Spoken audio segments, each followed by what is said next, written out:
Itu rapat kita buka dengan sifat terbuka dan nanti melihat jika ada kerahasiaan negara maka kita akan lanjutkan dengan sifat tertutup.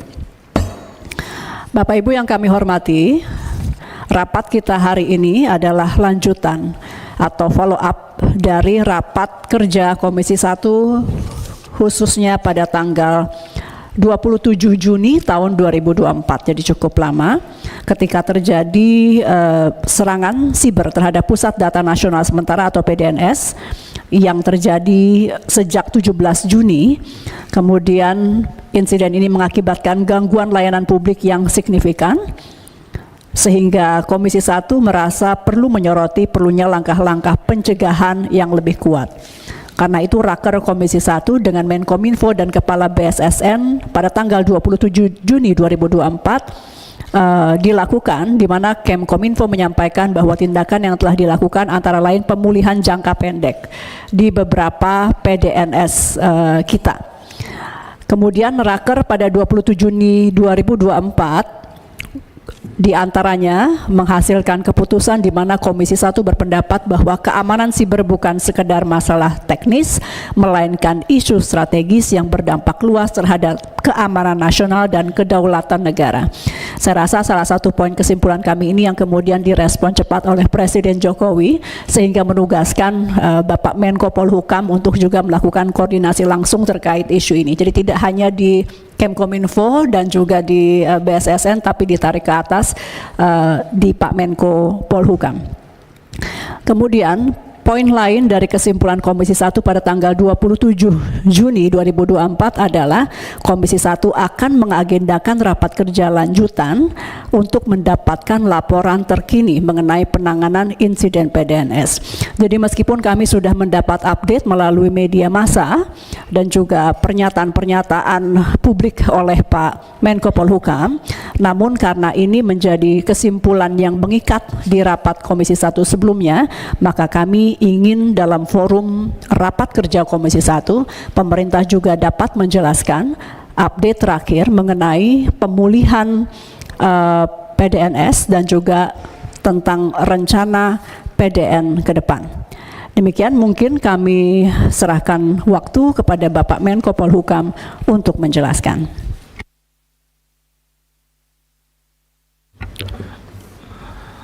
Terima kasih banyak Ketua, Pimpinan. Assalamualaikum warahmatullahi wabarakatuh. Selamat pagi, salam sejahtera untuk kita semua. Shalom, Om Swastiastu, Namo Buddhaya, salam kebajikan.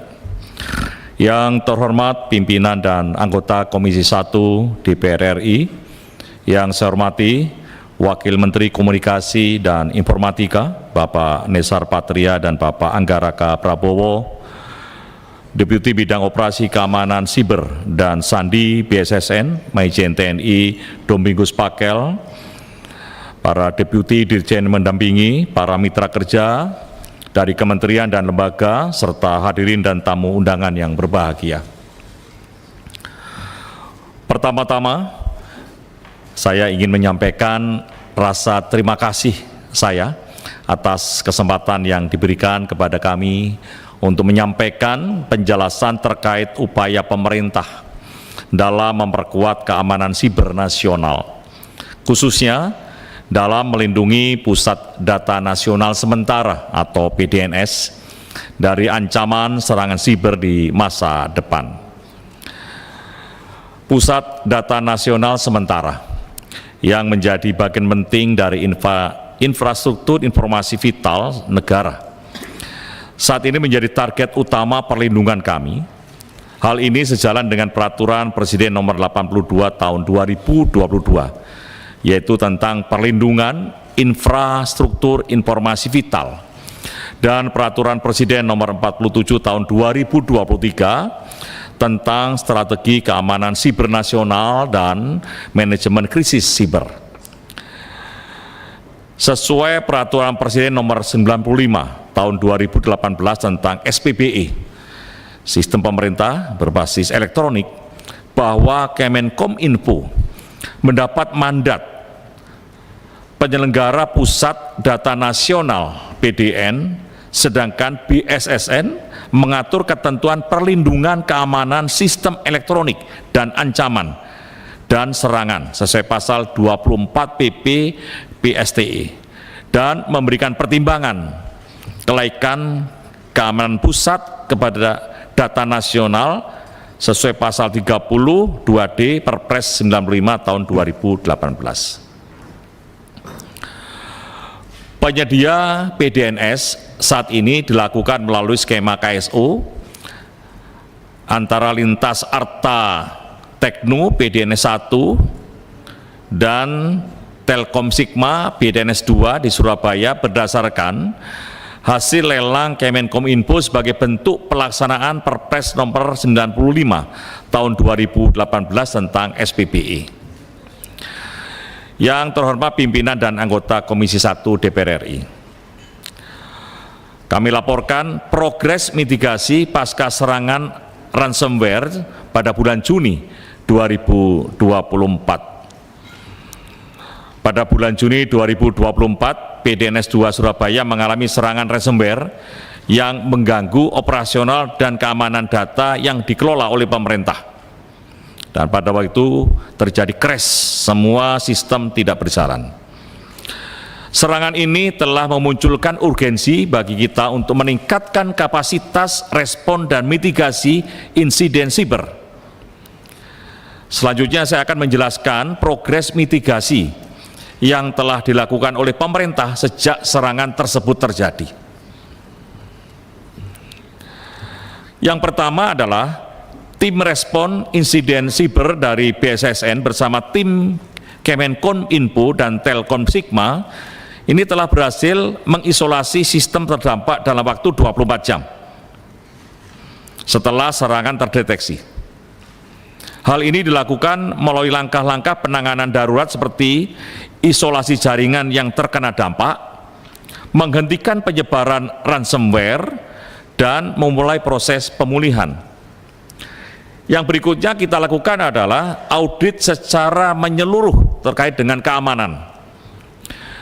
Setelah berhasil memitigasi dampak serangan, kami melakukan audit menyeluruh terhadap seluruh infrastruktur keamanan di PDNS 2 Surabaya. Hasil audit menunjukkan adanya beberapa celah keamanan yang harus segera ditangani.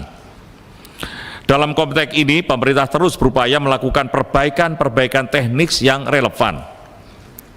Yang ketiga, kita melakukan recovery dan kita sampaikan bahwa progres perbaikan sistem dan recovery yang kita laksanakan bahwa proses dekripsi terhadap seluruh data di PDNS 2 Surabaya telah selesai per 8 Agustus 2024. Kurang lebih 1 bulan.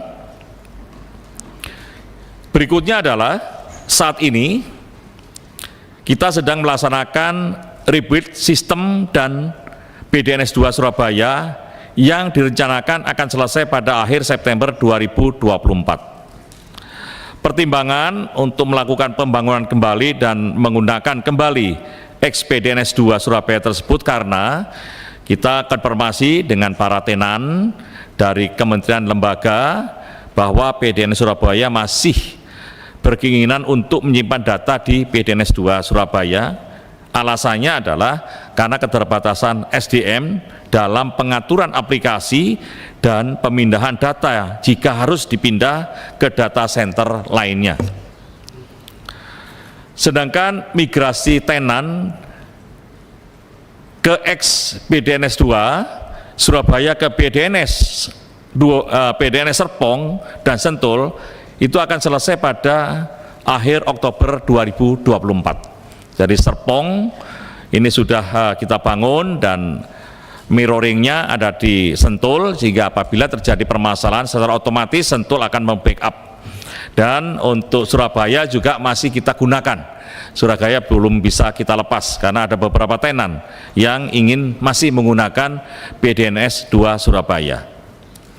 Berikutnya adalah untuk mencegah kejadian serupa, kita telah tingkatkan sistem backup data yang berada di cold site Batam.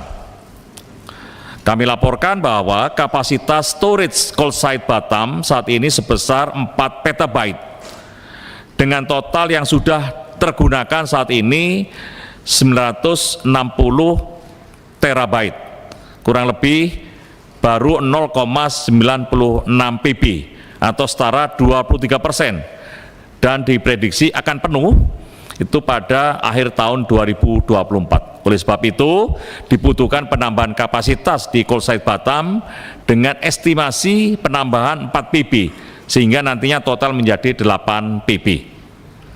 Berikutnya adalah kita lakukan peningkatan kapasitas SDM.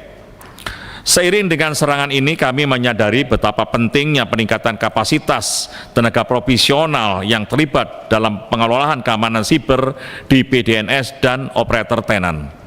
Oleh karena itu, pelatihan intensif bagi administrator, sistem dan operator PDNS dan operator tenan terus dilaksanakan secara berkala.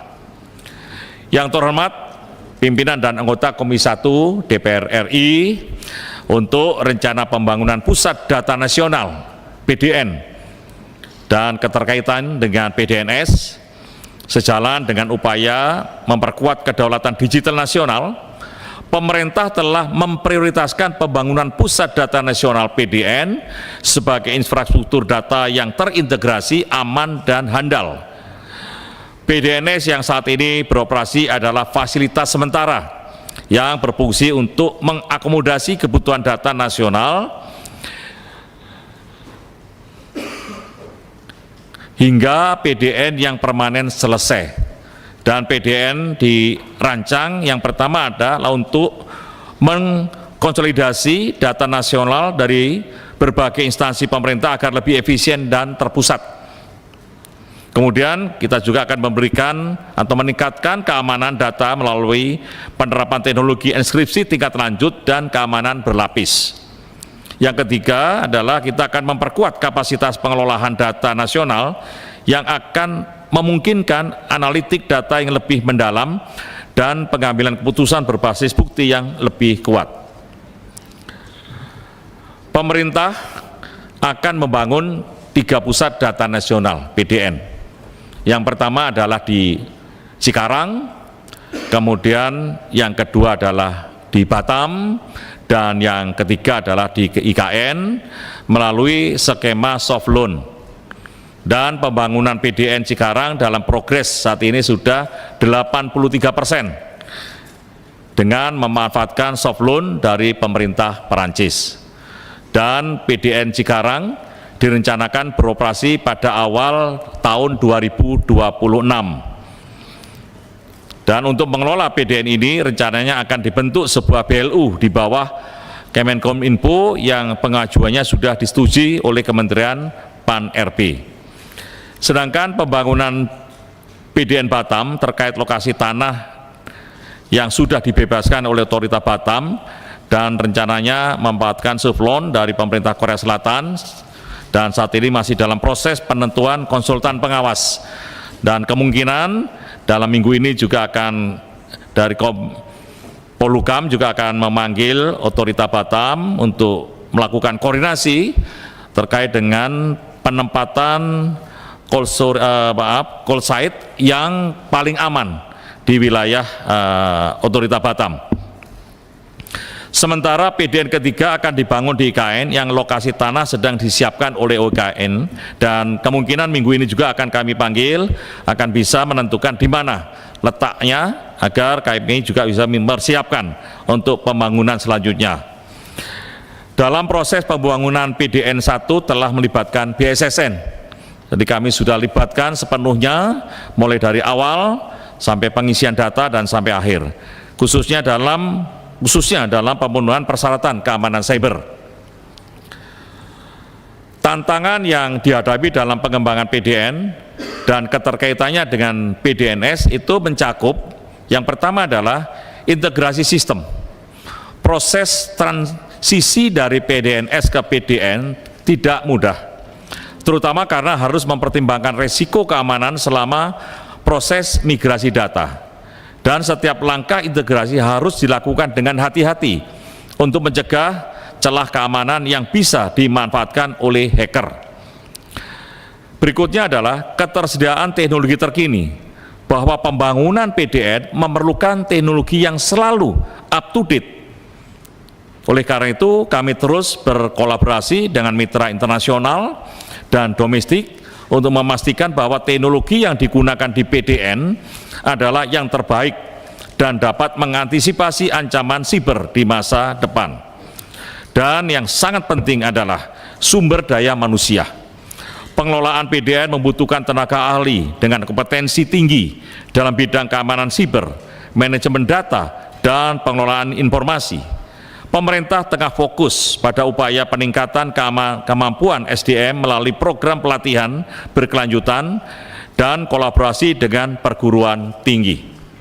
Dan dalam perencanaan ke depan, ketika PDN telah terbangun dan telah beroperasi, maka PDN akan menjadi lokasi utama dalam penyimpanan data aplikasi pemerintah.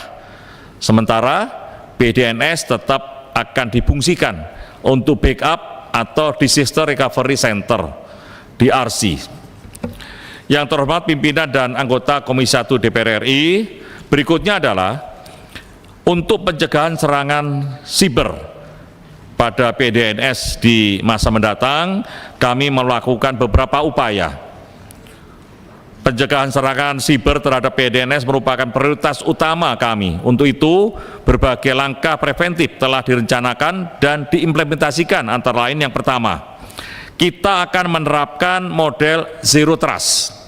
Maksudnya adalah, kenapa kami mengadopsi model Zero Trust? Itu adalah yang mengasumsikan bahwa semua perangkat, pengguna, dan sistem dianggap tidak terpercaya sebelum sampai terbukti aman. Hal ini diterapkan melalui kontrol akses yang ketat dan autentifikasi berlapis. Yang kedua, kita dalam melakukan pemantauan akan berbasis pada kecerdasan buatan AI. Untuk itu kami berencana mengintegrasikan teknologi AI dalam sistem pemantauan jaringan PDNS untuk mendeteksi ancaman siber secara real time. Dan tentunya teknologi ini memungkinkan deteksi anomali jaringan dan aktivitas yang mencurigakan yang berpotensi menjadi serangan akan terdeteksi lebih dini. Yang ketiga adalah pengetatan kebijakan akses data. Semuanya adalah untuk upaya kita dalam mengurangi risiko insider threat. Kami telah memperketat kebijakan akses data pada PDNS. Setiap akses terhadap data vital harus melewati proses validasi yang ketat dengan sistem logging untuk pelacakan aktivitas. Karena memang kami akui bahwa ciset-ciset di daerah itu juga masih dipegang oleh vendor, sehingga untuk bisa mengamankan itu masih juga perlu pelatihan serta pendidikan tersendiri. Yang keempat adalah kita harus sering melakukan simulasi serangan dan uji penetrasi berkala. Dan ini tugas BSSN secara rutin melakukan simulasi serangan siber dan uji penetrasi untuk mengidentifikasi potensi kelemahan dalam sistem PDNS. Hasil uji ini digunakan untuk memperbaiki keamanan secara proaktif. Yang kelima, perlunya kerjasama internasional. Pemerintah terus memperkuat kerjasama dengan negara-negara mitra untuk berbagi informasi terkait ancaman siber global. Kolaborasi ini penting dalam menangani serangan siber yang bersifat lintas negara dan melibatkan aktor internasional. Tantangan dan solusi dalam implementasi kebijakan keamanan siber nasional dalam perjalanan menuju keamanan siber yang optimal, kami memang menyadari bahwa terdapat beberapa tantangan besar. Di antaranya adalah bahwa perkembangan teknologi siber yang sangat cepat. Teknologi terus berkembang dengan sangat cepat dan ini sering kali membuat regulasi tertinggal. Oleh karena itu kebijakan dan regulasi terkait keamanan siber harus selalu diperbarui untuk mengantisipasi perubahan landscape ancaman. Yang kedua adalah koordinasi antar lembaga yang kompleks. Keberhasilan perlindungan terhadap infrastruktur vital termasuk BDNS itu tergantung pada kerjasama. Sekali lagi tergantung pada kerjasama yang baik antar lembaga. Kami berkomitmen untuk terus memperbaiki koordinasi ini agar lebih sinergis dan efektif. Kami telah merumuskan beberapa solusi termasuk peningkatan kemampuan koordinasi melalui platform nasional yang memungkinkan setiap instansi saling berbagi informasi secara cepat dan akurat, serta pengembangan regulasi yang fleksibel dan adaptif terhadap perubahan teknologi.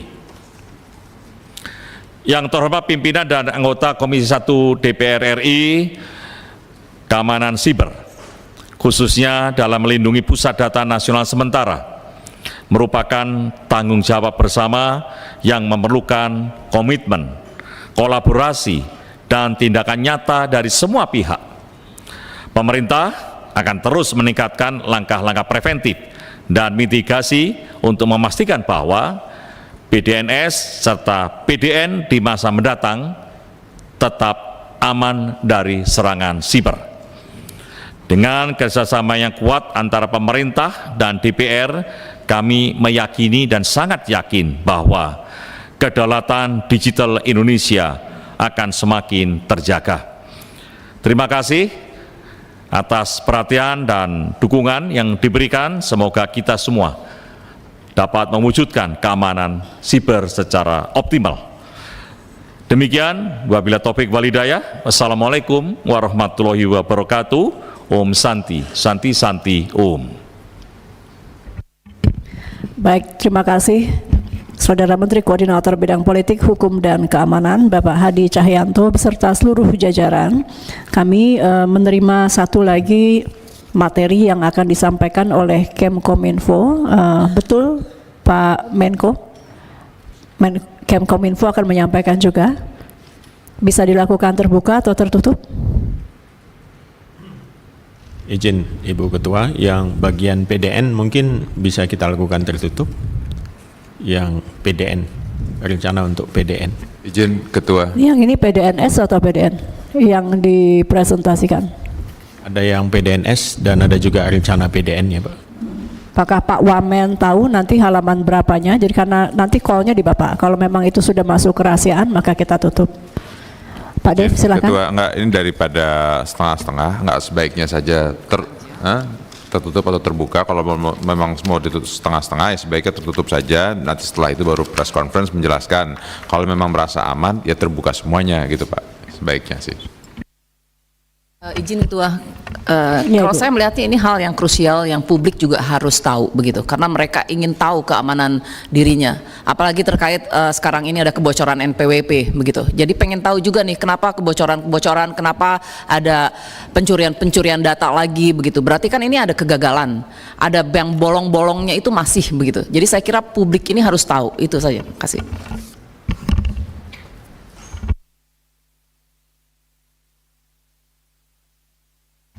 Baik Pak Menko, PDNS tadi dari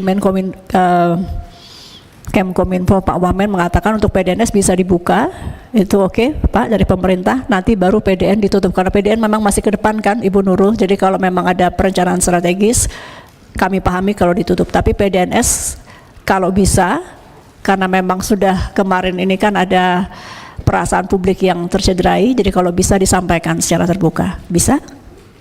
Siap. Baik, sekaligus mungkin dijelaskan Pak Wamen mewakili Pak Menkominfo begitu, dan beliau izinkan apa? Ya. Siap. Atau Pak Menko yang jelaskan atau Pak Wamen, silahkan. Nanti kita kolaborasi sekarang Pak Wamen dulu. Terima kasih. Terima kasih, silahkan Pak Wamen Nezar Patria. Terima kasih. Assalamualaikum warahmatullahi wabarakatuh. Salam Om Swastiastu, Namo Buddhaya, salam kebajikan bagi kita semua. Yang saya hormati pimpinan Komisi 1 dan anggota Komisi 1 DPR RI, Bapak Menko Polhukam, Bapak Wamen Kominfo, Bapak Angga, Deputi BSSN beserta jajaran, Pak Dirjen Aptika, dari Kominfo dan seluruh peserta rapat di pagi hari ini, izinkan kami mewakili Menteri Kominfo Bapak Budi Aris Setiadi yang berhalangan hadir pada pagi ini dan kami mendapatkan disposisi untuk hadir di sini. Pimpinan Komisi 1 DPR RI yang kami hormati, menambahkan apa yang disampaikan oleh Bapak Menko Polhukam, kami ingin sedikit menjelaskan apa yang terjadi di PDNS berdasarkan tupoksi yang ada di Kominfo. Tadi sudah dijelaskan beberapa hal yang prinsipil, saya tidak akan mengulang. Nah, kami hanya menyebutkan beberapa update ya, terutama nanti ada di slide 4, silakan langsung ke slide 4, yaitu perkembangan pemulihan layanan PDNS. Saat ini layanan publik prioritas seluruhnya telah pulih 100%. Selain itu, seluruh data yang terkena ransomware sudah selesai dilakukan proses decrypt 100%, sehingga seluruh data sudah bisa untuk diakses kembali. Dan proses rebuild PDNS 2 telah mencapai 100%, saat ini menunggu validasi BSSN agar comply atau memenuhi aturan yang kita sebut 321, 3 salinan data, 2 media berbeda, dan 1 salinan offsite. Perbaikan-perbaikan juga terus dilakukan terhadap pengelolaan PDNS, baik penguatan dari sisi arsitektur, penguatan backup environment, penguatan di sisi keamanan dan tata kelola, serta peningkatan pengetahuan dan kemampuan para pengguna PDNS. Kolaborasi juga dilakukan dengan melibatkan BSSN, di mana rekomendasi kelaikan keamanan dari BSSN sudah diterapkan pada ekosistem PDNS. Terdapat 18 poin rekomendasi, di mana 16 poin yang telah diterapkan dan 2 poin sisa lainnya, yaitu terkait layanan kriptografi dan hot backup, sedang dalam proses. Sebagai upaya perbaikan layanan PDNS saat ini dilakukan dengan benchmark dan best practice standar hyperscaler, meliputi konfigurasi teknologi, arsitektur security, fitur, operasi, dan tata kelola. Peningkatan awareness aspek people, proses, teknologi, serta pengaturan role and responsibility pada matriks akses pengguna. Rencana kelanjutan bisnis disiapkan untuk menjamin layanan tetap berjalan dalam situasi darurat seperti bencana alam, serangan siber, atau kegagalan sistem. Bapak Ibu yang kami hormati, tantangan utama adalah kekurangan sumber daya manusia dan anggaran. Saat ini PDNS memerlukan anggaran 542 miliar untuk tahun 2024 dan hanya tersedia sebesar 257 miliar, sehingga operasional PDNS bulan Oktober hingga Desember 2024 belum memiliki anggaran. Dan untuk tahun 2025 terdapat kebutuhan anggaran sebesar 486 miliar dan saat ini hanya tersedia sebesar 27 miliar atau sekitar 5,6%. Dengan beratnya tantangan dan tanggung jawab yang dihadapi pengelola PDN, maka seharusnya mendapat prioritas dukungan anggaran, karena secara konsep apabila penganggaran infrastruktur SPBE dikembalikan pada masing-masing kementerian, lembaga, dan pemerintah daerah, maka akan terjadi potensi inefisiensi anggaran triliunan rupiah setiap tahunnya. Serta dalam hemat kami, akan dapat mengganggu implementasi program SPBE dan Satu Data Indonesia. Untuk pemulihan layanan KLD pengguna PDNS, proses dekripsi 6.413 VM atau virtual machine yang diperkirakan membutuhkan 209 hari berhasil dipercepat bersama BSSN sehingga selesai pada 13 Agustus. Sebanyak 42 layanan publik prioritas telah pulih 100% pada 25 Agustus dan hingga 21 September 73% dari 2.120 layanan telah pulih atau 1.560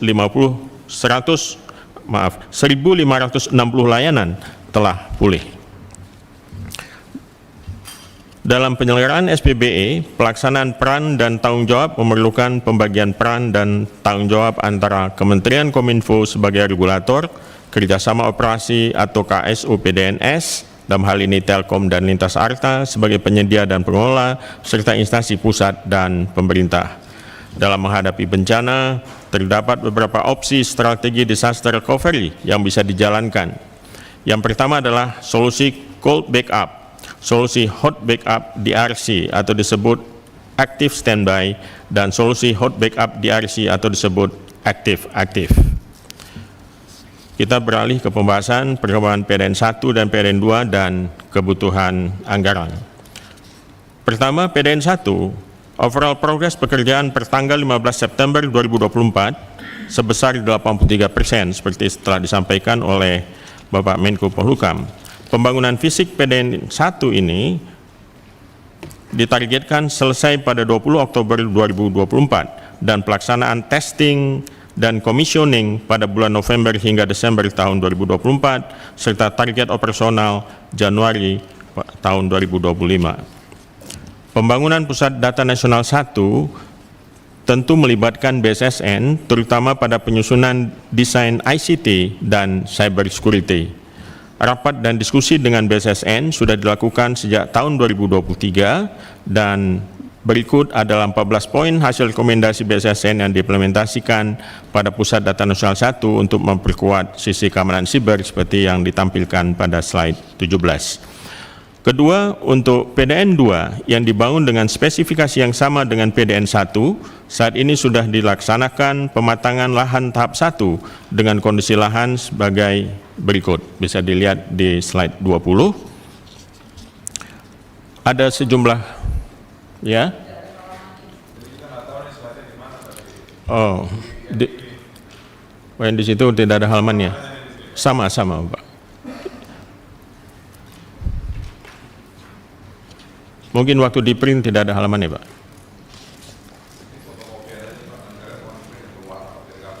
Baik, Pak. Izin kami.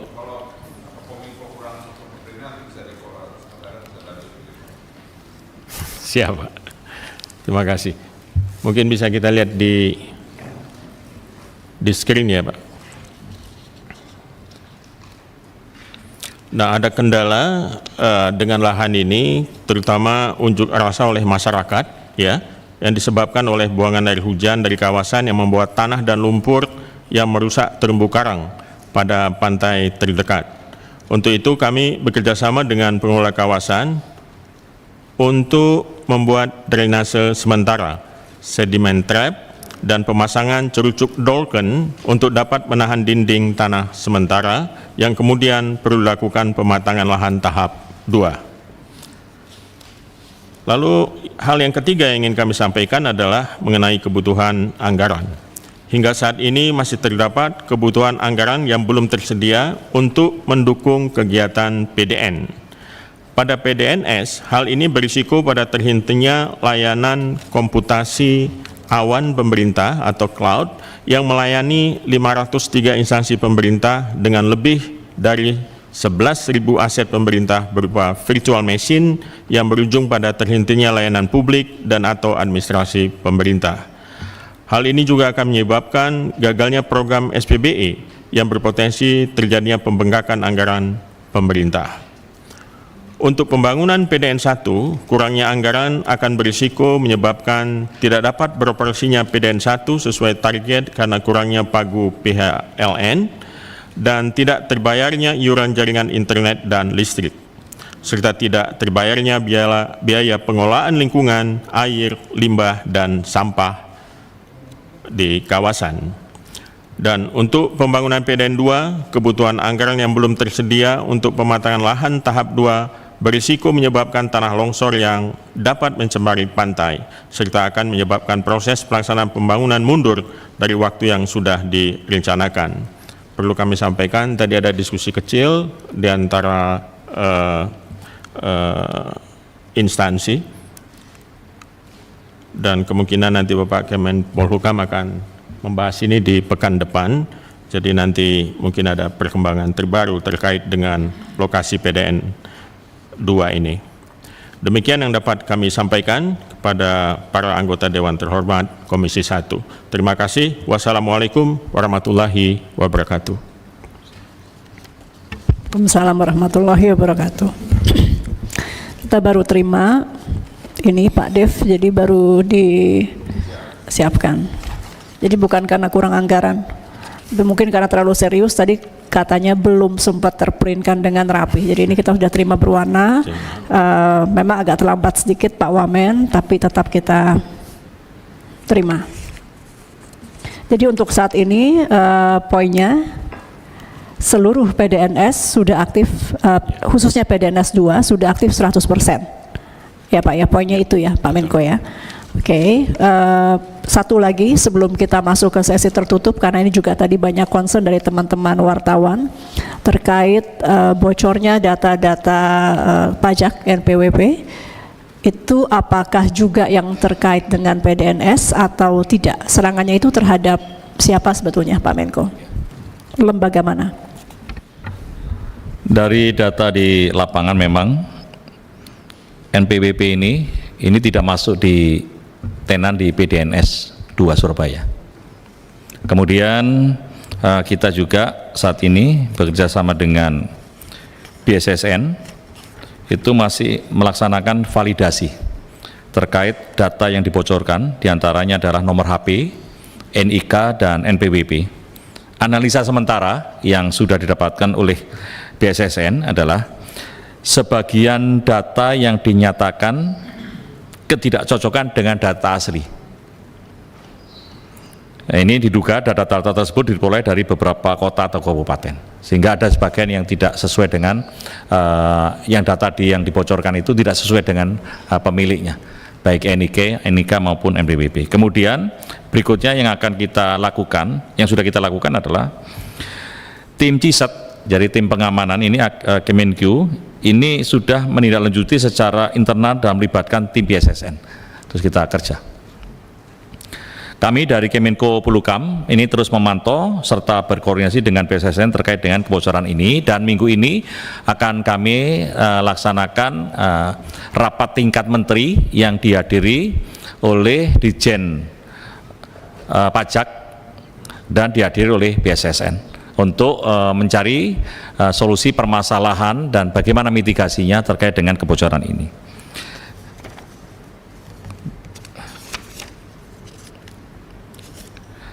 Memang kami memiliki upaya jangka pendek untuk mengamankan terkait kebocoran di Ditjen Pajak maupun di NIK. Upayanya adalah sampai dengan terbentuknya lembaga pelindungan data pribadi sebagaimana diamandatkan Undang-Undang PDP. Kemenkominfo bertindak sebagai otoritas pelindungan data. Ini harus mengacu pada PP nomor 71 2019 tentang penyelenggaraan sistem transaksi elektronik PTSE untuk memastikan tidak adanya kekosongan institusi penegakan kepatuhan dalam perlindungan data pribadi. Yang kedua adalah Badan Siber dan Sandi Negara. BSSN melakukan investigasi terhadap dugaan terjadinya insiden keamanan siber yang berdampak pada terjadinya kebocoran data pribadi dan segera memberikan rekomendasi perbaikan sistem keamanan untuk mencegah insiden serupa terjadi kembali lagi. Dan yang ketiga adalah pemerintah perlu mengakselerasi proses penyelesaian penyusunan peraturan pemerintah tentang implementasi perlindungan data pribadi, termasuk pembentukan lembaga perlindungan data pribadi sebagai instrumen kunci dalam memastikan aktivitas implementasi Undang-Undang PDP. Dan agar diadakan deregulasi oleh KL terkait tentang kelengkapan validitas data pribadi, pemanfaatan dan pelindungan data pribadi dengan melibatkan personel yang bersangkutan ataupun wajib pajak secara aktif dalam perjanjian pemanfaatan oleh pihak lain. Jadi minggu ini akan kami perdalam lagi, pimpinan akan kami panggil dari kementerian dan lembaga terkait. Demikian. Pimpinan izin. Baik, silakan Ibu Nurul. Iya, terima kasih pimpinan. Bapak Koordinator Menko Polhukam yang saya hormati, Saya kira pertanyaan tentang Bjorka mungkin kalau saya pribadi ingin lebih spesifik dia jawab dengan yang terkait begitu Pak dari Kominfo, karena ini kejadiannya berulang. Pada September 2020 Bjorka juga melakukan pencurian data yang sama sebesar 1,3 miliar data SIM card, dan sekarang dengan jumlah yang lebih sedikit 6 juta, tapi di situ ada mencakup nomor handphone, email, dan NIK juga begitu. Dan konon keluarga Bapak Presiden juga kena hacknya juga, kena pencurian data ini. Nah, ini kan menurut saya kita sudah berulang kali. Masalahnya sebetulnya di mana sih begitu ya? Masalahnya di mana? Kita ini gemes begitu ya. Masalahnya tadi kalau saya identifikasi masalahnya, yang terutama adalah masalah SDM. Kemudian yang kedua masalah teknologi. Jadi manusianya belum menguasai teknologi atau teknologinya terlalu cepat berganti. Dan kemudian kalau memang mohon maaf karena sebagian adalah political appointee. Nah, seharusnya tenaga-tenaga profesional yang di depan sana itu direkrut secara merit system, secara transparan, secara profesional. Supaya apa? Supaya tanggung jawabnya ini jelas. Negara ini tidak bolong-bolong terus begitu. Jadi kita punya kemampuan yang bisa diandalkan begitu ya. Kalau ternyata tadi dikembalikan bahwa masalahnya adalah anggaran, oke, anggaran Kominfo memang sekarang turun hampir 50%. Tapi apakah Anda semua bisa bertanggung jawab jika anggaran itu diberikan oleh negara, kemudian tidak terjadi lagi kebocoran-kebocoran data serupa yang buat saya memperlihatkan bahwa Indonesia ini gampang gitu loh dicolong-colong datanya begitu ya. Kemudian juga tadi Bapak Menteri mengatakan harus ada regulasi yang fleksibel. Oke, saya setuju karena masalah teknologi juga selalu bertumbuh begitu. Kita mau pakai teknologi dari mana sih? Dari Amerika, dari Cina, dari Jepang, wherever begitu, dari India. Tapi tolong dong, jangan sampai kebocoran-kebocoran ini merugikan publik terus gitu. Jadi saya pengen ada tindakan yang komprehensif. Mungkin ada wamen-wamen di sini yang nanti transisi bisa menjalankan Kominfo, memimpin Kominfo. Saya tidak tahu siapa begitu ya. Atau mungkin Ibu Ketua saya bisa jadi Menteri Kominfo misalnya begitu ya. Jadi kami meminta, ini kan harapan rakyat Indonesia nih, supaya kita ini bukan jadi bangsa yang bisa dianggap gampang begitu loh. Kalau memang tidak ada kekurangan sumber daya manusianya, cetak dong. Cetaknya juga rekrutmennya harus profesional, bukan misalnya saudara direkrut, keluarga direkrut untuk bekerja di institusi tersebut tanpa skill. Nah ini yang buat saya ini kita harus memelihara ataupun menjaga bangsa ini untuk menjadi bangsa yang besar supaya 2045 Indonesia emas, Indonesia maju bisa terrealisasi begitu. Itu saja Ketua, gemes soalnya. Makasih Ketua. Ibu Ketua. Baik, terima kasih. Sebentar Pak, saya amini kegemesan Ibu Nurul, cuman saya perlu klarifikasi satu aja. Yang tadi terkait dengan saya itu rumor aja Mbak. Terima kasih. Silakan Pak, berikutnya Pak Waka DPR. Silakan Pak. Terima kasih yang saya hormati Ketua Komisi 1, Wakil Ketua, para anggota Menko Polhukam, para wamen, dirjen, hadirin yang saya banggakan. Kita mungkin masih dikagetkan dengan peristiwa 21 Juni lalu. Dan kelihatannya sepele banget, kita jebol gara-gara tidak punya database. Artinya, dibilangin kok goblok banget nih orang Indonesia nih ya. Kok database nggak punya gitu. Di luar cerita di balik itu, ya. Tetapi mari kita berbicara database. Tadi sudah dijelaskan oleh Mamen, ada 3 pusat data nasional. Yang pertama di Batam, kemudian Cikarang dan IKN. Ya. Nah, sedangkan yang ada sekarang database sementara kalau nggak salah tier 3 ya. Tier 3 belum 4. Ya, baru tier 3. Artinya kalau tier 3 juga gampang dijebol. Wong ada mbahnya di atas tier 4. Nah, tentunya pertanyaan saya yang pusat data nasional tadi yang akan dibangun, nah tolong jangan tanggung-tanggung, bukan kelihatan bangun yang gede, tapi isi di dalam yang memberikan gambaran bahwa pusat data nasional itu memang tier 4. Ya. Itu yang pertama. Mungkin tolong di itu. Kedua, tentunya database ini. Tadi sudah dijelaskan, ini database ini tergantung vendor. Nah, kita tahu ada 3 vendor ya yang mengolah pusat data nasional ini. Yang saya ingat ada Lintas Arta, Telkom, satu lagi apa Pak Wamen ya, Pak Dirjen? Ya, 3 ya, 3 itu. Nah, kalau saya yakin antara Lintas Arta dengan Telkom vendornya berbeda, pasti sistemnya berbeda. Gak bakalan dong orang jualan dengan sistem yang sama di tempat yang berbeda. Nah, kalau itu yang terjadi, maka sistem backup kita secara nasional itu tidak terjadi. Artinya apa? Kalau jebol di Cikarang, memungkinkan juga jebol di katakan IKN, memungkinkan jebol di Batam. Karena tidak saling backup. Artinya dia hanya untuk membackup diri sendiri. Itu kedua tuh.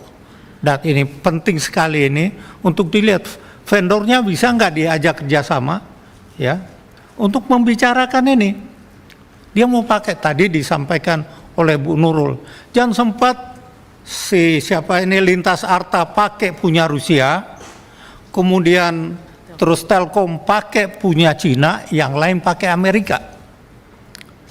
Terus ada apa-apa bagaimana dia saling backup?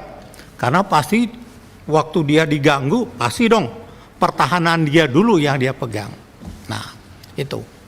Tadi sudah disampaikan Bu Nurul juga, ini teknologi, ini berbicara mungkin karena Pak Menko ini Angkatan Udara pasti akrab banget dengan bagaimana perkembangan teknologi udara.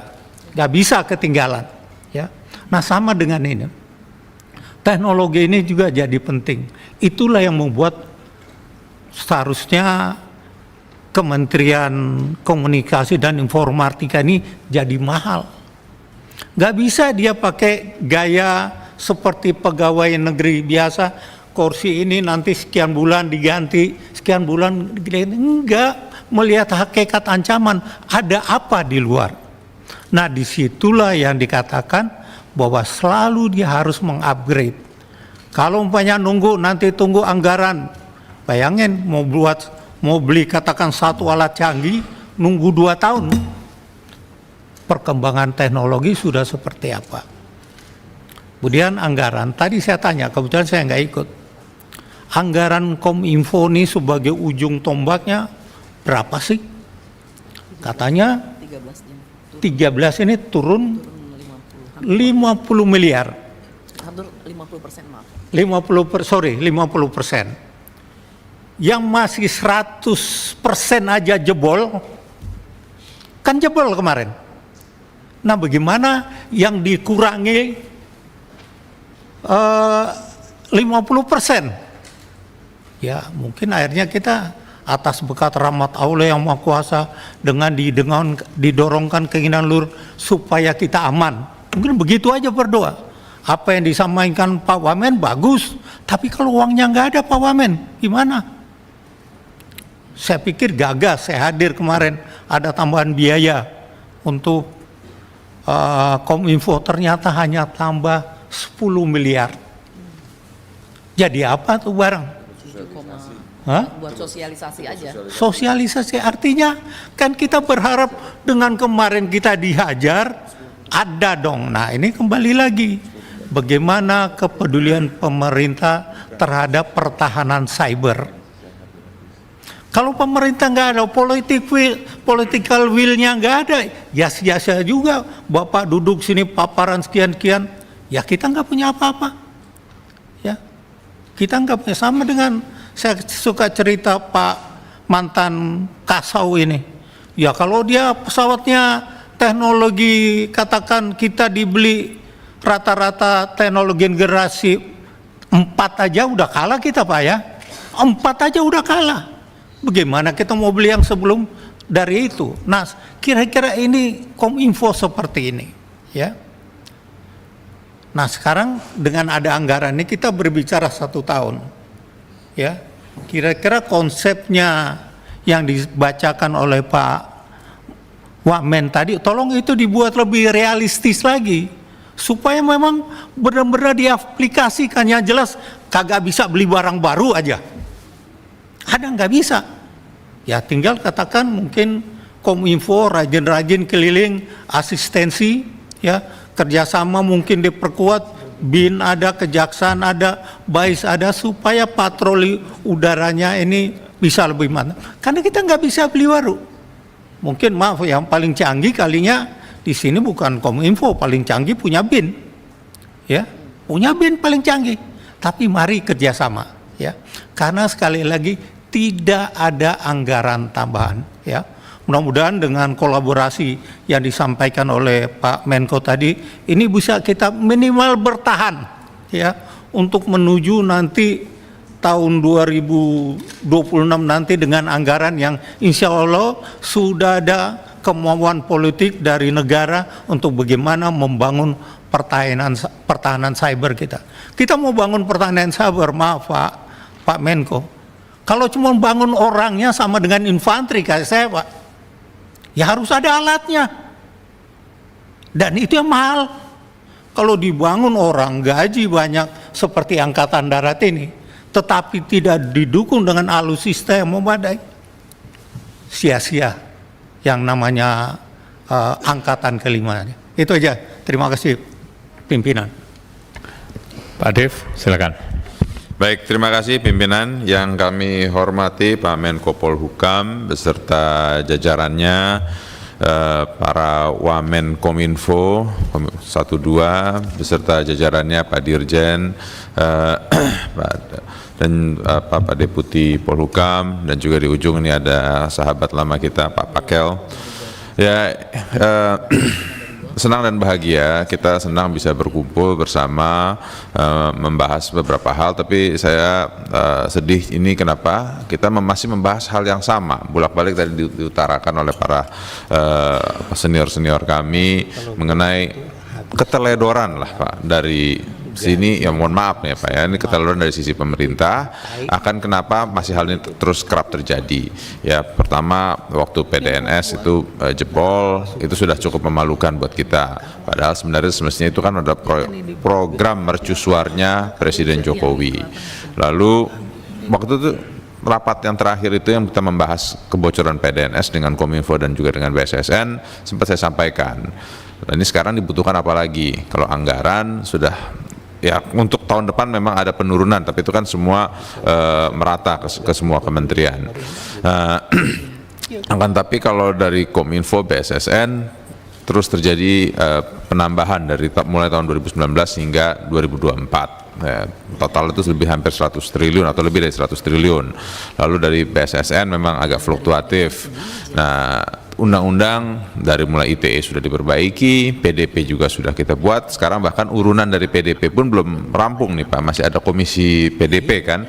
Nah semestinya itu sudah tanggal terakhir 17 Oktober, tapi sampai sekarang kita belum tahu ini komisi PDP ini dibentuk, isinya siapa, otoritasnya sejauh mana, dan juga langkah-langkah untuk memastikan kebocoran-kebocoran ini seperti apa. Ya tadi memang seperti paparkan secara makro, secara general.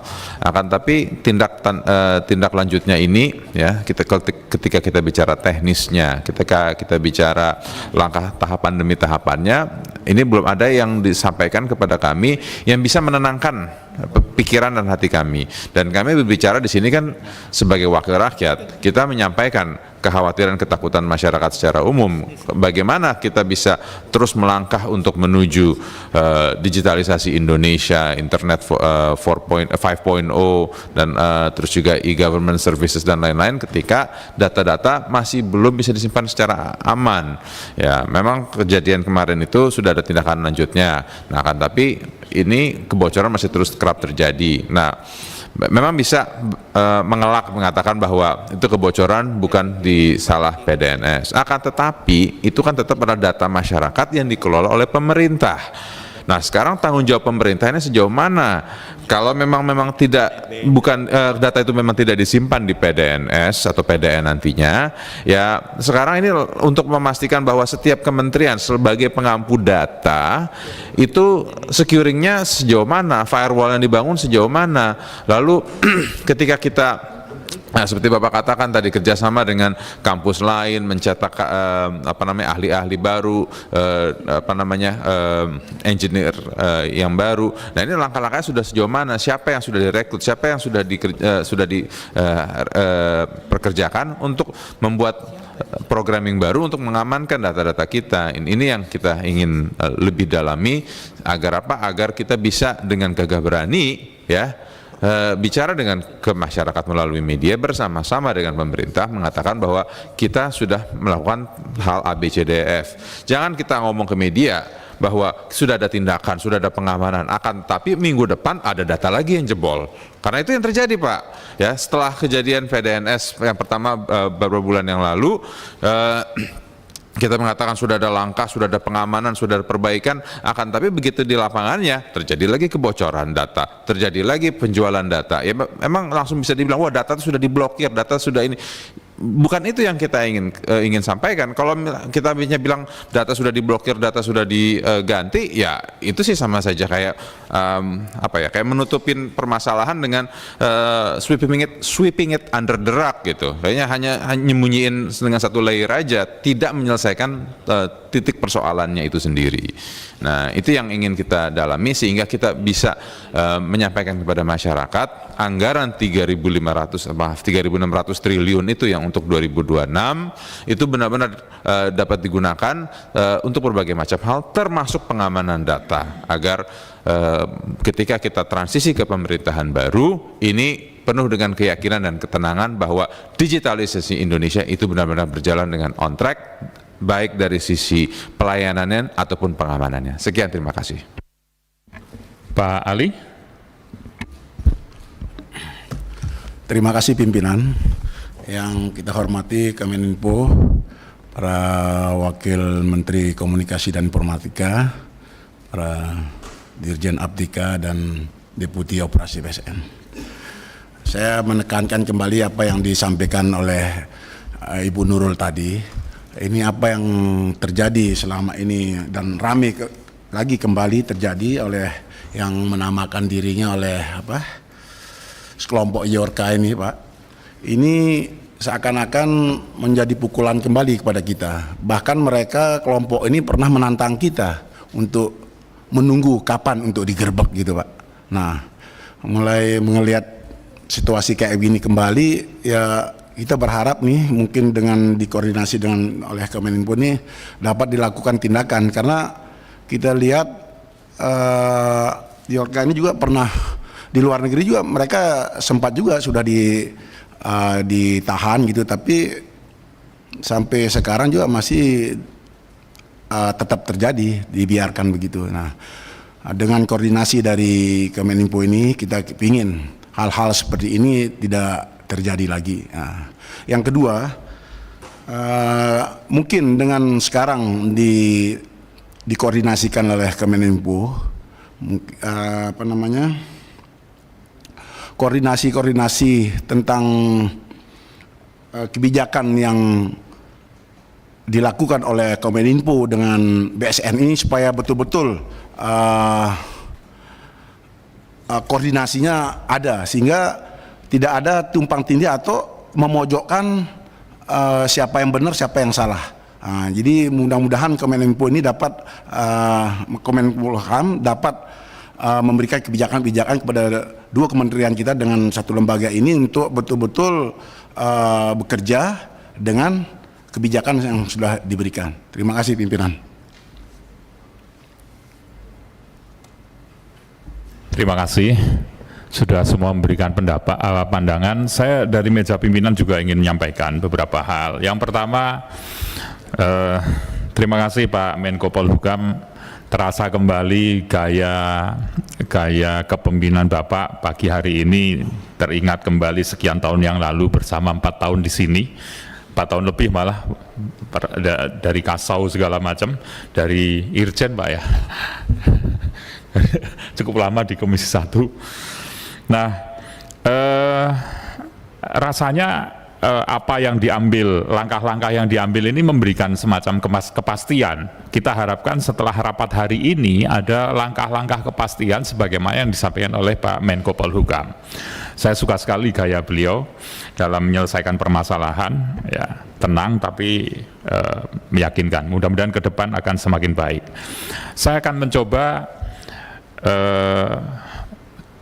kilas balik dulu. Jadi sebenarnya saya berharap dari Kominfo dan dari BSSN, karena PR, maaf ini Pak Menko Polhukam ya, waktu itu Bapak nggak ikut rapat di sini, tapi harus terpaksa harus mendengarkan juga. Nanti sebagai bahan masukan untuk langkah-langkah Bapak ke depan untuk mengkoordinasikan mereka.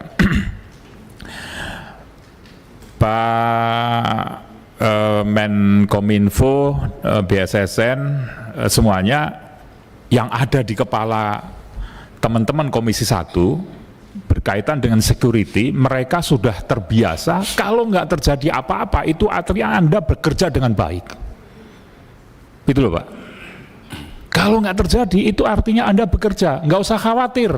Kami nggak akan nganggep Anda itu tidur nganggur, enggak. Kalau tidak terjadi apa-apa, itu mindset di Komisi 1 Pak. Kalau nggak terjadi apa-apa, itu artinya Anda bekerja dengan baik. Kalau terjadi apa-apa, berarti Anda nggak bekerja. Itu problemnya. Gitu Pak Bu ya. Semua seperti itu persepsinya. Jadi jangan wah ini nanti kita nggak dikira jangan dikira kita nggak kerja. Kalau gitu bocor aja. Oh jangan begitu. Ketika tidak terjadi kecelakaan, kebocoran, itu artinya Anda atau bapak-bapak di Kominfo dan BSSN bekerja dengan baik. Ketika terjadi, maka berarti bapak-bapak tidak bekerja dengan baik. Itu, mindset di kami seperti itu. Nggak usah khawatir kalau nggak terjadi apa-apa, kita nggak akan nganggep bapak-bapak ini nggak bekerja, justru bekerja dengan baik. Itu yang pertama. Yang kedua, sebenarnya kami ingin mendengar, karena dulu PR-nya kan begini, PR-nya, Pak ini baru terjadi, biarkan kami melakukan mitigasi, kami melakukan penyelamatan, dan seterusnya, dan seterusnya. Hari ini kita sebenarnya ingin dengar itu. Nanti langkah kedepannya dibimbing oleh Pak Menko Polhukam.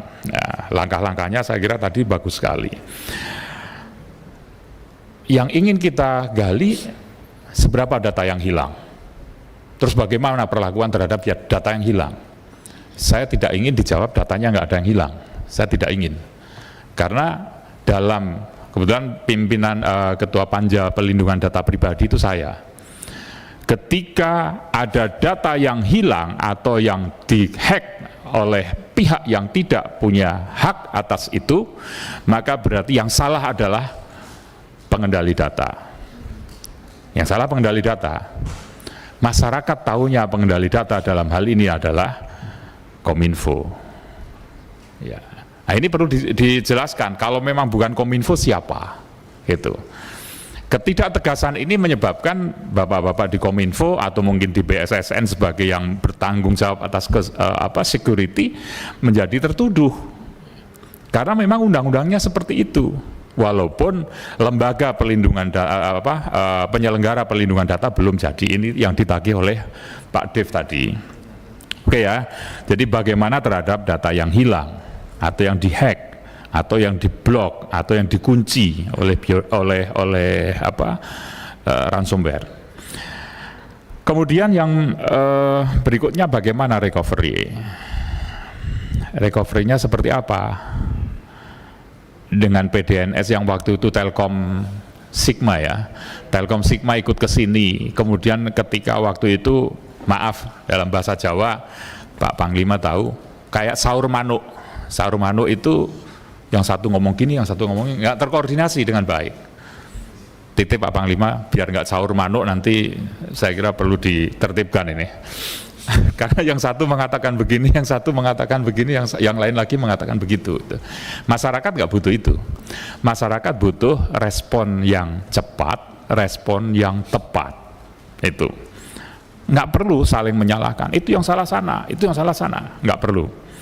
Kemudian waktu itu kan masalah yang mendasar adalah backup, karena tidak ada backup, tidak ada mirroring, tidak ada backup. Alasannya ternyata adalah karena ketika kita atau Kominfo menyewa melebihi kapasitas yang dipakai menjadi temuan BPK. Saya kira ini harus ada diambil langkah oleh pemerintah dalam hal ini ya, agar jangan sampai kemudian memang sifat teknologi seperti ini, backup itu akan berkembang. Kalau backup nunggu izin dulu, keburu dicolong orang, gitu. Kasusnya kan seperti itu. Nah, tolong juga ketika memberikan penjelasan ya satu kata penjelasannya. Jangan yang satu mengatakan ini masalah security ada di BSSN. Loh, kami hanya memberikan SOP-nya begini, kalau nggak dilaksanakan akan jadinya begitu. Kasihan masyarakat. Oke ya. Kemudian izin ketua ya, bahwa waktu itu alasannya juga bahwa backup itu diserahkan kepada KL, kepada tenannya yang menyewa. Itu. Tadi kan dampak dari gini, waktu itu disampaikan, kenapa disampaikan pada KL? Karena kalau membackup otomatis menjadi temuan BPK, kalau nggak salah begitu ya. Karena disewanya, misalnya sewa 1.000, kepake 600, maka yang 400 jadi temuan. Jadi untuk tidak menjadi temuan harus ada permohonan dari KL. Itu. Jadi gitu. Ya, waktu itu saya di sini soalnya duduk di sini. Jadi saya tahu persis bagaimana jawaban waktu itu. Dan saya melihat ya memang kalau auditor melihatnya begitu. Nah, tapi kan perlu ada SOP yang bisa dibuat agar auditor tidak melihatnya seperti ini. Ketika ada SOP yang jelas bahwa backup itu sifatnya misalnya bla bla bla gitu. Oke, itu. Kemudian yang berikutnya seperti apa? Apakah yang dulu dijanjikan SOP atau yang waktu itu ramai dengan istilah tata kelola sudah dibuat, diperbaiki atau belum? Jadi kalau poin-poin ini disampaikan seperti ke kita, itu rapat ini selesai sebenarnya. Ya. Oke. Seperti apa Dirjen Aptika dengan BSSN waktu itu kan dua ini yang ada perbedaan. Kemudian si vendor siapa namanya, Telkom Sigma itu namanya apa, dia sebagai apa, KSO ya, si pelaksana KSO-nya itu. Nah, saya kira itu mencoba untuk merapikan agar ketika kita rapat ini kan rapat terusan atau rapat lanjutan dari rapat yang lalu, sehingga kami semua berharap problem yang lalu dijawab dulu, nanti baru mengarah pada perkembangan selanjutnya. Saya kira demikian. Monggo silakan ditanggapi.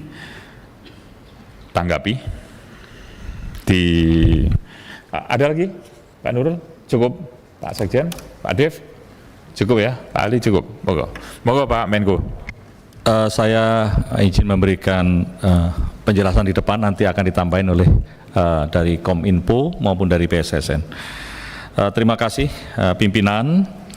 Memang betul bahwa Kementerian Koordinator ini penting karena di sana ada tugas yaitu koordinasi, sinkronisasi, dan pengendalian kementerian-kementerian teknis di bawahnya supaya tidak terjadi simpang siur atau saur manuk tadi, jadi arahnya juga tidak jelas.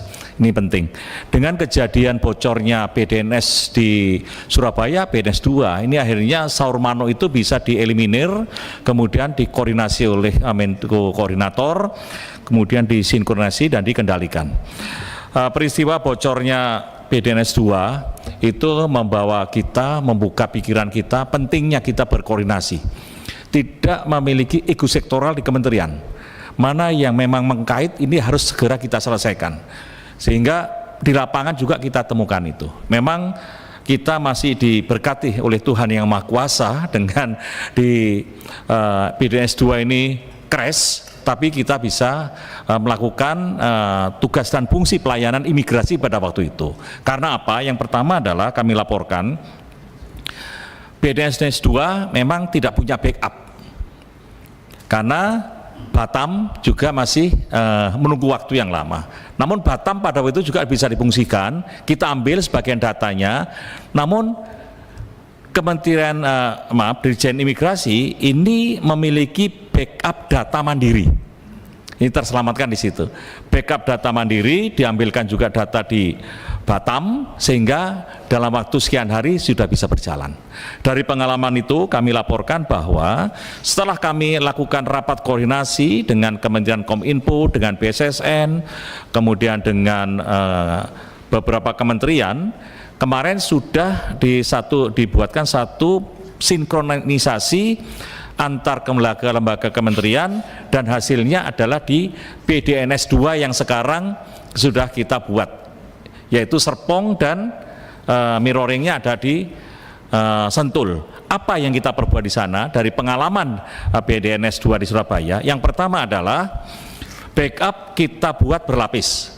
Yang pertama adalah BDNS 2 juga memiliki data sama dengan mirroring, sehingga paling enggak gitu kita sudah memiliki satu data cadangan di mirroringnya adalah di Sentul. Kemudian data-data yang lain itu kita simpan di cloud. Nah, sehingga kita paling enggak sudah punya 2 cloud. Kemudian backup berikutnya adalah kita simpan di cold site di Batam. Nah, apabila terjadi serangan, kita paling tidak sudah aman sambil kita membuat satu pertahanan serangan supaya tidak merusak data-data yang di berikutnya. Dan BDNS 2 ini juga kita sudah mendekati tier 4, sehingga lebih kuat. Dari pengalaman yang sudah kita bangun di BDNS 2, kita juga memperkuat seperti BDNS 2 adalah yang di Cikarang, yang PDN dengan yang milik pemerintah, karena BDNS kan masih memiliki SOP KSO. Ini hampir sama dengan yang akan kita bangun dengan mendekati tier 4 dengan backup data, cloud, mirroring, kemudian yang ada di Batam akan kita tingkatkan menjadi 8 PB dan termasuk IKN. Dari pengalaman ini tentunya kita akan memperbaiki. Di antara pertanyaan tadi memang pentingnya, mohon maaf, ini adalah SDM. SDM sangat penting. Dari 514 kabupaten kota yang mengawasi memegang kuncinya Pusdatin, itu banyak yang tidak juga mengetahui bagaimana fungsinya CISEP, karena mereka adalah dari vendor. Sehingga kita ketika memasukkan data, membuka, dia dengan jari jarak jauh dia membuka dengan tidak membackup password, apalagi dia membukanya dari jauh langsung masuk ke cloud. Ini yang dari secara teknik memang membahayakan. Ini kita perlukan untuk melakukan pendidikan untuk CISET ini. Sedangkan mohon maaf, pendidikan yang ada di BSN juga untuk kapasitasnya, untuk pengikutnya juga terbatas. Ini juga perlu kita lakukan. Kemudian berikutnya di samping SDM adalah memang regulasi. Regulasi yang saya sampaikan tadi ini bisa mencakup kementerian lembaga ini memiliki tugas yang jelas. Jadi siapa berbuat apa, bagaimana.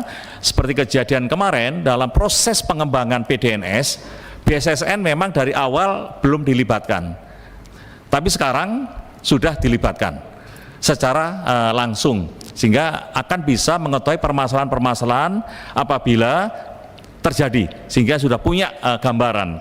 Berikutnya adalah betul teknologi terus akan berkembang, sehingga SOP dan semuanya harus kenyal terhadap teknologi tadi, termasuk yang pimpinan sampaikan bahwa space-nya diperlukan 800, kita tidak punya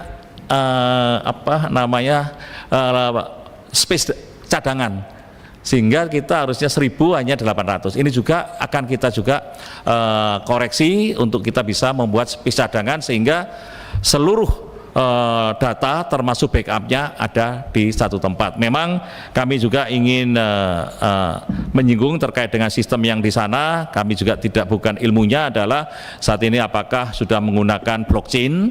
Kalau blockchain memang tidak akan bisa dihack selangsung menyeluruh, paling enggak karena sistemnya ada blok, dia tidak akan mau kalau blok yang ini dihack, yang sana ikut. Nah ini mungkin apakah sudah sampai blockchain, apakah juga sekarang masih di blok data. Ini juga perlu disampaikan nanti dari Kominfo, kalau memang kita security-nya sudah sampai ke blockchain, berarti kita sudah aman.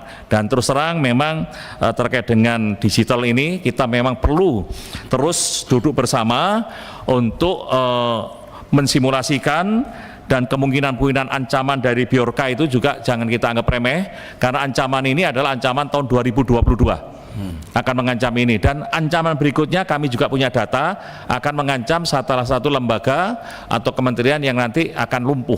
Ini pun harus kita bicarakan antara Kominfo dengan BSSN dan kementerian terkait supaya kita bisa memitigasi terhadap ancaman tersebut. Kami silakan dilanjutkan dari Kemenkominfo. Silakan Pak.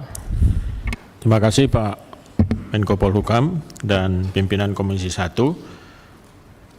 Yang sudah dilakukan untuk perbaikan PDNS 2 yang terkena ransomware itu, kita migrasi data Pak, seperti sudah dijelaskan di PDNS 1, tadi Pak Menko Polhukam juga sudah menjelaskan dengan cukup lengkap. Kami hanya menambahkan bahwa apa yang terjadi di PDNS 2 itu kita rebuild Pak, kita rebuild, lalu juga yang di PDNS 1 itu dilakukan hardening dengan security measurement yang lebih lengkap berdasarkan rekomendasi BSSN. Jadi dari 16 poin yang direkomendasikan kita sudah lakukan semua, tinggal 2 fitur lagi yang akan kita lengkapi, yaitu kriptografi dan juga melakukan hot backup untuk di PDN 1. Dan mekanismenya sedang berjalan, dan berdasarkan timeline di bulan Oktober ini sudah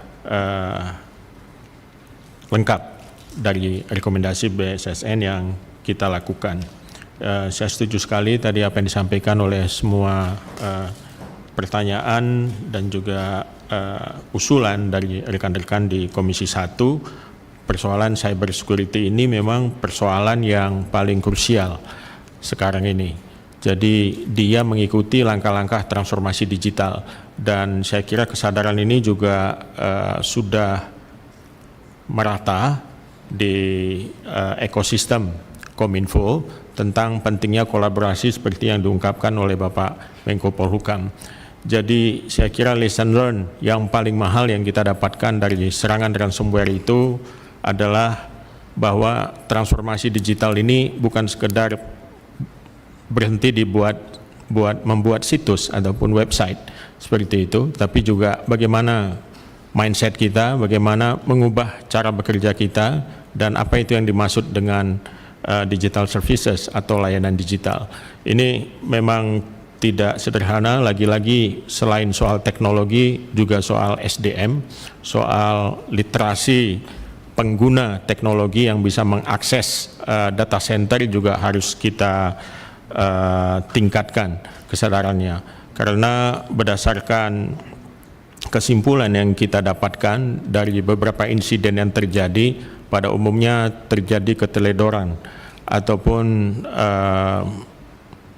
kecakapan ya dalam mengakses data center. Misalnya dalam security measurement itu kita sudah tetapkan ada 3 yang harus dilakukan, misalnya multifactor authentication atau MFA itu harus dilakukan, lalu kemudian conditional access, jadi piranti ataupun alat untuk mengakses data center itu harus spesifik digunakan atau didedikasikan hanya untuk penggunaan data center, tapi kenyataannya banyak yang jebol juga di sini. Lalu juga soal disiplin penggunaan password.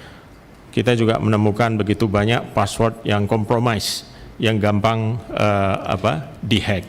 Nah, memang semua ini bukan apologi dari Kominfo, tetapi kami melihat memang ada hal yang harus kita tingkatkan, dan lesson learned dari apa yang terjadi di PDNS 2 itu menjadi catatan-catatan keras buat Kominfo sendiri. Kami melakukan self-kritik juga terhadap tata kelola dan SOP yang dibuat ataupun yang existing yang ada, dan kita coba memperbaikinya ke depan. Nah, untuk soal arsitektur keamanan mungkin nanti bisa dijelaskan oleh Dirjen Aptika dan ditambahkan oleh rekan dari BSSN. Izin Bapak Ketua. Ya, terima kasih Pak Menko, Pak Wamen, Pak Ketua, Bapak Ibu anggota Dewan yang terhormat. Sedikit mungkin menambahkan sebelum bicara soal hal teknis terkait dengan sumber daya manusia yang tadi disampaikan oleh Pak Wamen. Nanti mungkin bisa ditambahkan oleh dari rekan-rekan di BSSN. Situasi PDNS hari ini 1 dan 2 itu sudah sangat berubah dan berbeda, Bapak Ibu, dibandingkan dengan insiden yang kemarin. Itu mungkin satu hal yang perlu kita catat. Hal ini dengan memperhatikan berbagai lesson learn yang sudah dilakukan. Jadi mulai dari sistem, tadi ada list yang sudah disampaikan oleh baik dari Pak Menko maupun dari Pak Wamen, tadi sudah menunjukkan beberapa hal yang sudah ditunjukkan. Dan ketika itu dilakukan semua, sebenarnya situasi teknologi dan proses bisnis dari PDNS itu sudah sangat berubah saat ini. Dan itulah kemudian yang memberikan kita perencanaan, menjadi dasar juga perencanaan untuk pembangunan PDN yang tadi sempat disinggung oleh Pak Wamen. Itu yang pertama. Bapak Dirjen, Siap. boleh dijelaskan sangat berbeda itu apa gitu? Ya. Biar Mbak Nurul juga bisa. Siap. Iya, iya. dengan mikrofon ya. Ya. Oke. Tes. Udah Bu, siap. Ya, yang pertama tentu terkait backup Pak ya. Backup berlapis tadi disampaikan oleh Pak Menko sudah jelas. 3 kopi, 2 media, 1 cloud site. Itu kan sudah sangat berbeda Pak ya. Artinya ada proses-proses yang berbeda dari yang sebelumnya. Yang tadinya mungkin ada semacam tanda kutip ya semi silo lah ya antara yang PDN 1 dan PDN 2. Nah, sekarang itu sudah ini. Itu mungkin satu. Yang kedua mungkin adalah proses di dalamnya Bapak Ibu. Jadi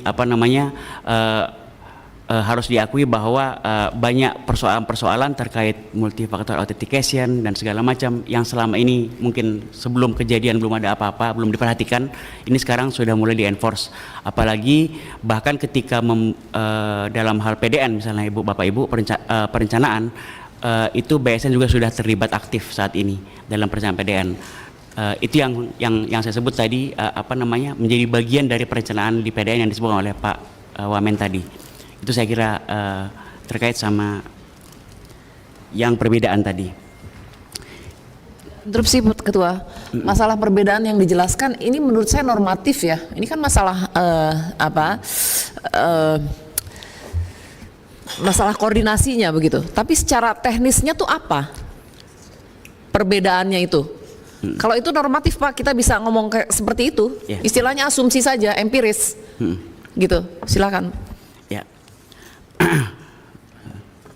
Tadi sempat tunjukin atau yang ini? Bisa.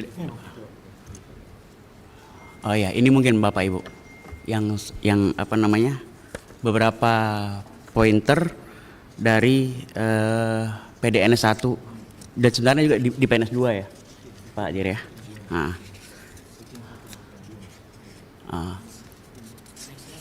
Yang next coba yang ini.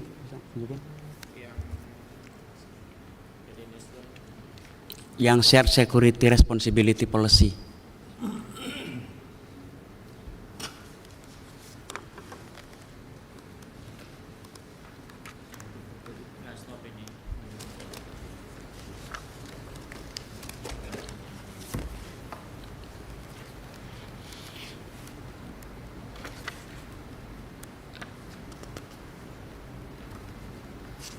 Nggak bisa ya? Yang ini? Nggak ada ya?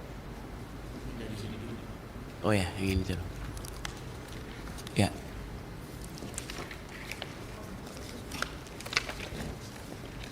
Nah, kalau kita lihat dari catatan di implementasi ini Bapak Ibu,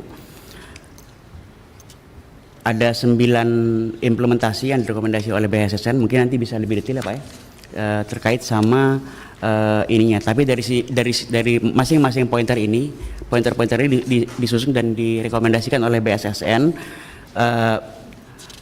Yang existing hari ini terkait dengan PDNS 2, kita menyebutnya flow itu ya Bu ya, Bapak Ibu. Nah ini bisa dibilang yang wajib semua sudah dilaksanakan 100%.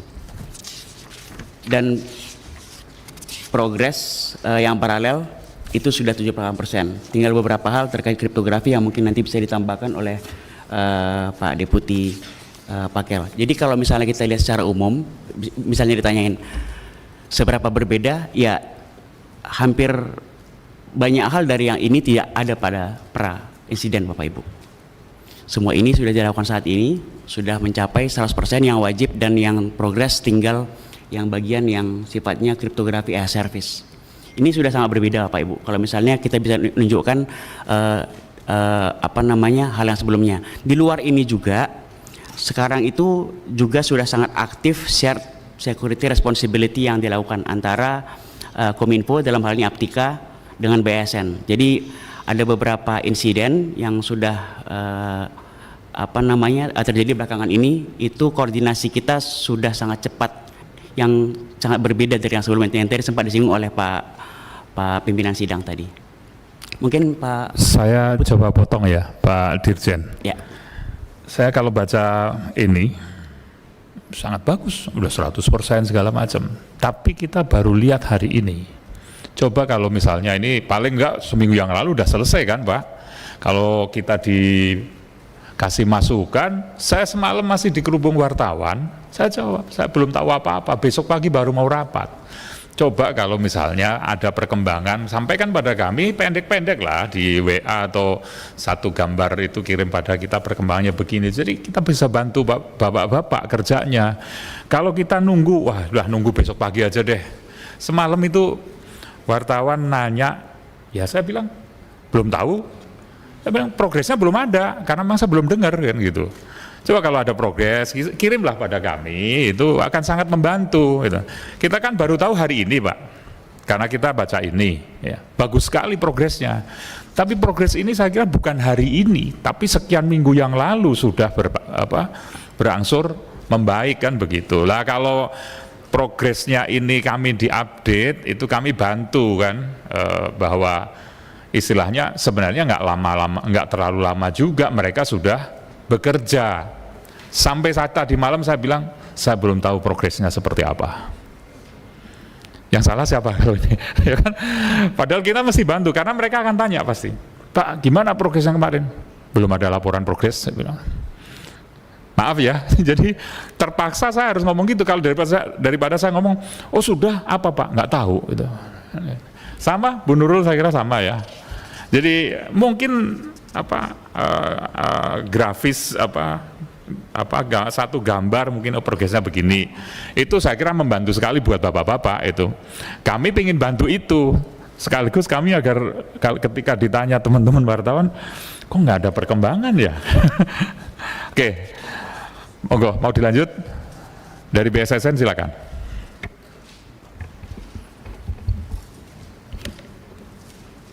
Mohon izin Bapak Menko Polkam, Bapak Ibu sekalian, Komisi 1 yang kami hormati dan banggakan.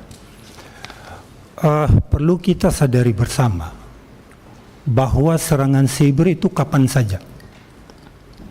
Sehingga proses kita menyelesaikan kebocoran data itu kita lihat dari berbagai aspek atau berbagai dimensi.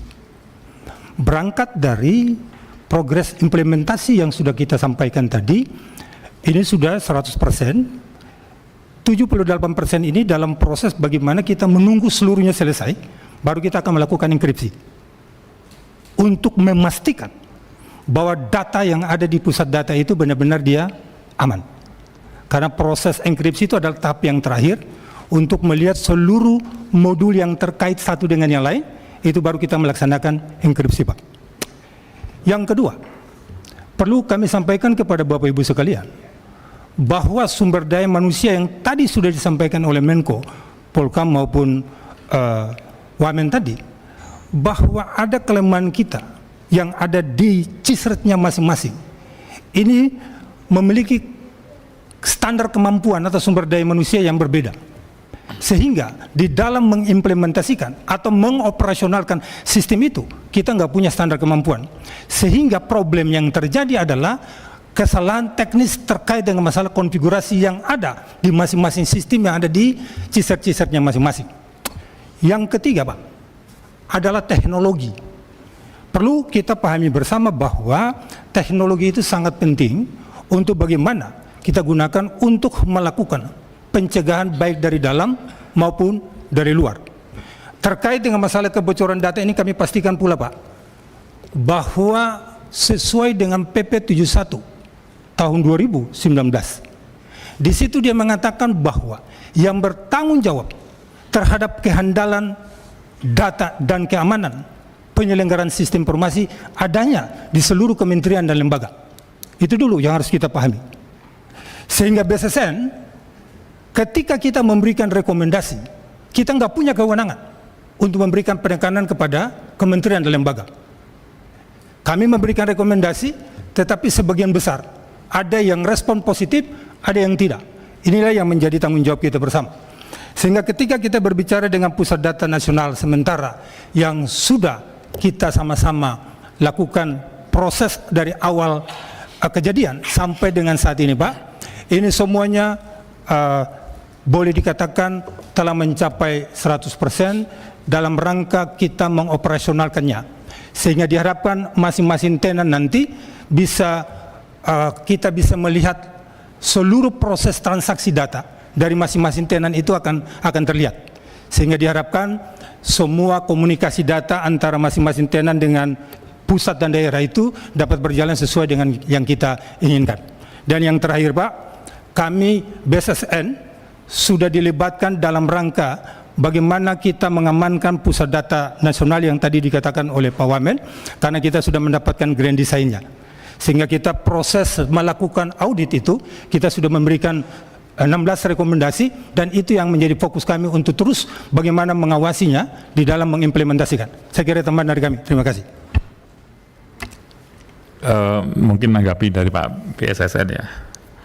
Jadi kita itu pengen diupdate ya. Kami nggak butuh diajari yang teknis itu, Pak. Itu urusan Bapak lah itu.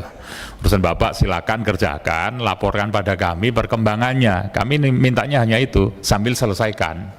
Itu. Jadi nggak usah kita ini kan detail tahapannya nanti begini.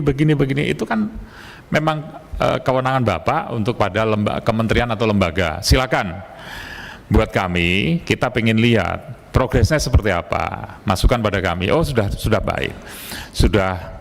Bahwa kemudian kita tidak sedang ingin menyalahkan bahwa kenapa baru 78, ini nunggu.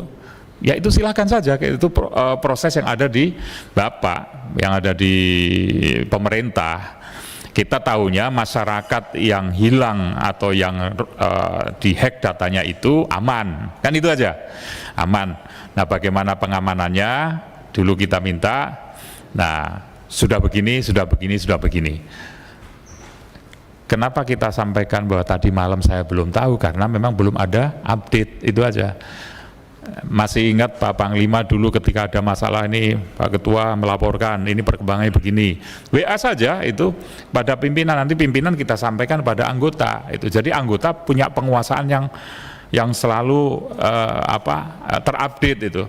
Ringan sih, apalagi Pak Panglima lewat Twitter lewat Instagram segala macam itu kan ada, beliau sampaikan itu terkomunikasikan dengan baik waktu itu ya ini. Nah ini kita nggak ada update itu, sehingga ketika kita ditanya oleh banyak pihak, wajar dong mereka tanya pada Komisi 1 itu. Gitu. Jadi oke, saya kira ke depan kita berharap koordinasi buat kami update saja, diupdate perkembangannya begini sehingga kita bisa ada satu, oh mantep ini perkembangannya ada. Jangan sampai ini gimana, kemarin mau rapat Pak Haris ini gimana tentang yang dulu ransomware, nggak ada update tuh. Tanya Bu Ketua juga nggak ada update tuh. Nah kan sayang sekali nih, padahal Bapak sudah bekerja. Itu yang ingin kami tekankan. Itu. Saya kira demikian. Ada lagi masukan? Cukup ya.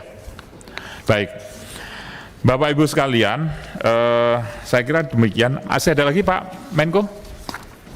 Silakan. Terima kasih pimpinan.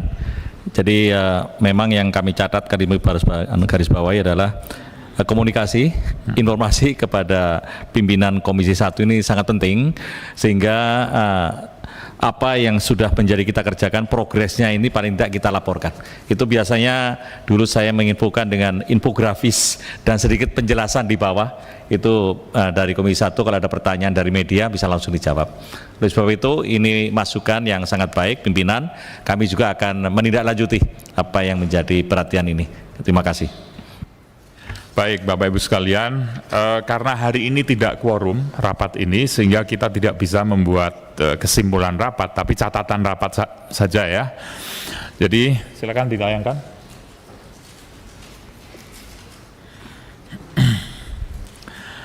Catatan rapat kerja Komisi 1 DPR RI dengan Menteri Koordinator Politik, Hukum dan Keamanan atau Menko Polhukam, Senin 23 September 2024. 1. Komisi 1 DPR RI telah mendengarkan penjelasan Menko Polhukam terkait perkembangan penanganan insiden di Pusat Data Nasional Sementara atau PDNS. Dalam penjelasan tersebut, Menko Polhukam menyatakan bahwa PDNS 2 telah pulih pelayanannya. 2. Komisi 1 DPR RI mendesak pemerintah untuk menempatkan PDNS dan PDN yang merupakan penjaga utama dari informasi kritis dan layanan vital pada Tier 4, mengingat di era digital yang semakin maju, data telah menjadi salah satu aset paling berharga bagi sebuah negara. 3. Komisi 1 DPR RI mendesak Kementerian Kominfo untuk melakukan beberapa langkah strategis antara lain: secara berkesinambungan melakukan pembaruan tata kelola secara menyeluruh di semua aspek guna meminimalkan risiko ancaman gangguan terhadap PDNS dan PDN. B. Melakukan penguatan infrastruktur TIK yang mampu mendukung keamanan cyber PDNS dan PDN. C. Memastikan bahwa infrastruktur yang dibangun PDNS dan PDN yang berasal dari negara lain harus bebas dari ancaman terhadap kedaulatan cyber Indonesia. Mungkin ada catatan, ada koreksi Pak Menko Polhukam? Nomor 1 setuju Pak. Ya. Pimpinan. Nomor 2 juga kami setuju. Nomor 3 pada A secara berkesinambungan ini setuju. B ini juga kami setuju. Yang C ini memang teknologi saat ini kita masih juga mengikuti teknologi dari luar, namun sudah kita secure, kita amankan untuk bisa kita gunakan. Jadi nomor 3 memang kami terus memantau untuk keamanannya ini, sehingga perkuatan BSSN juga terus setiap hari harus kita lakukan. Terima kasih. Setuju. Oke. Pak dari Kominfo? Setuju Bapak. Oke. Dari BSSN? Oke, baik. Dengan demikian catatan rapat 1, 2, dan 3. Ya. Satu tadi dari semua institusi ini menyebutkan tentang masalah koordinasi. Ya. Tapi kita tidak membunyikan itu. Jadi koordinasi itu menjadi salah satu yang penting, koordinasi antar lembaga. Ini kan ada ego sektoral yang tadi berkali-kali rata-rata disebutkan begitu, tapi tidak ditulis di situ. Untuk apa meminimalisir atau ada kesadaran untuk melakukan koordinasi begitu. Jadi tidak ada lintas ego sektoral. Atau mungkin karena ini sudah menjadi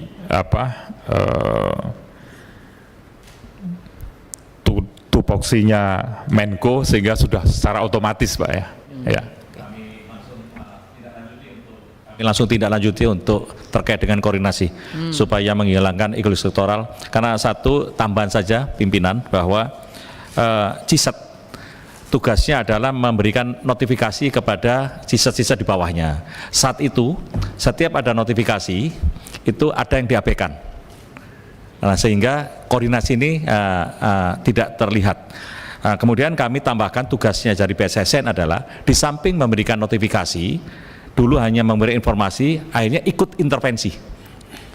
Supaya jangan sampai terjadi yang lebih besar dengan pengalaman di PDNS 2. Sebetulnya sudah diberikan notifikasi, peringatan. Namun pada waktu itu memang karena cisetnya juga belum terlatih, kemudian juga belum ada koordinasi sehingga jebol. Dan ini sudah kita bentengi untuk kita lakukan mitigasi jangan sampai terjadi seperti hal serupa. Demikian, Pak. Cukup, Bu Nurul ya. Oke, catatan rapat 1, 2, dan 3 kita setujui. Bapak Ibu sekalian, demikian rapat hari ini, dan sebelum menutup rapat kita berikan kesempatan pada Bapak Menko Polhukam untuk memberikan closing statement. Silakan.